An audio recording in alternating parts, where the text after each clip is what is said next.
Ladies and gentlemen, I want to welcome you all. This is the 6th annual Salute Our Soldiers Bash. And for those of you who attended, some of the others know what a great event this is. We have been having a ball tonight, and you guys have been very, very generous. People who have protected us, protected our liberty, protected our country.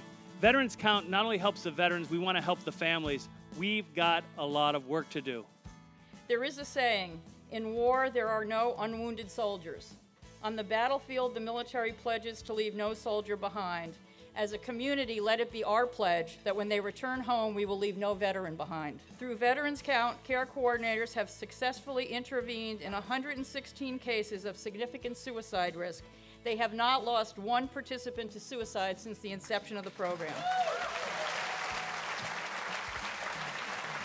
If I told you that 20 yards into that darkness, and that's where a person who's in such despair is, that there was a human being who we could save tonight, we'd get up and we'd be out there. And that's what we're doing inside here. We need to really step up and realize that we're saving lives. $100,000 can help veterans struggling with financial and substance hardships. It represents the average emergency financial assistance given to its clients quarterly. $50,000 supports one Easter Steel's Military and Veteran Services Care Coordinator for a whole year, supporting more than 50 veteran service members and their families. That's right, you could employ them for a year. If you ask somebody, hey, I want you to list all the attributes of what a hero is, right? Someone who gives everything to help others. And then you look at General Bolduc's resume, you're going to realize you left a lot of things off the list. And to be willing to take it to the next level and say, I just want to help kids. I want to help others that are dealing with issues, whether it's with PTSD or mental illness, whatever it is. And we have so many folks like that. We are a state of community. We're a state that relies on one another.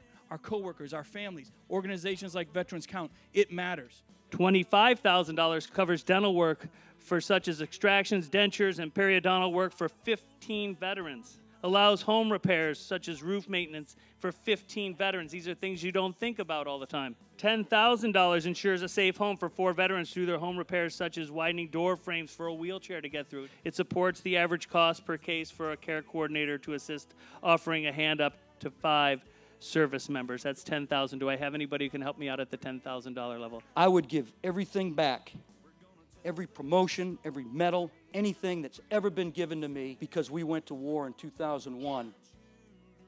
I'd give it all back to empty out Section 60 of Arlington Cemetery and any other cemetery in the United States that has a service member in it.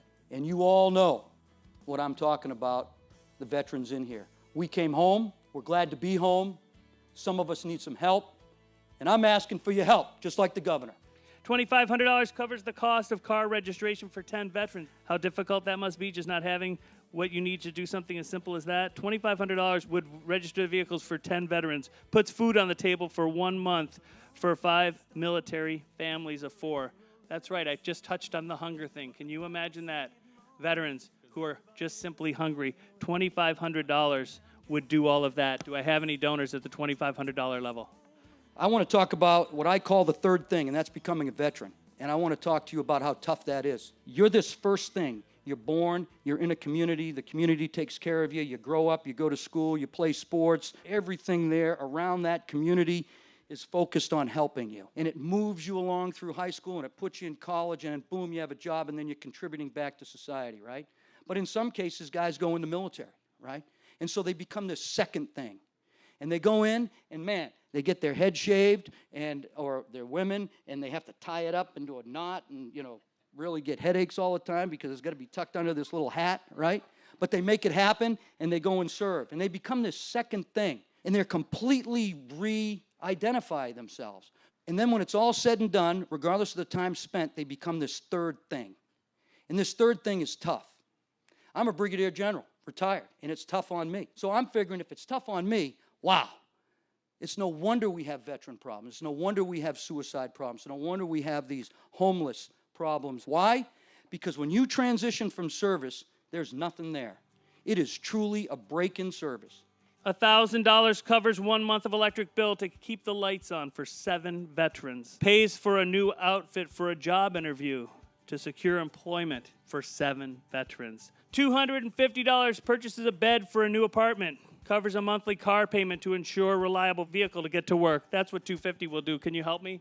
We need the continued support, not for handouts, but to save people. And that's what it's really all about. That's that third thing. It's about saving people. Let me throw a statistic at you here. Less than 1% of the American populace serves in the United States military. So I say, why can't the other 99% support them when they get out? I really want to thank you all for everything that you've done, your generosity and your care and your consideration for our veterans. It's huge. And I want to thank VetsCount and Easter Seals for having me this evening. It's just wonderful.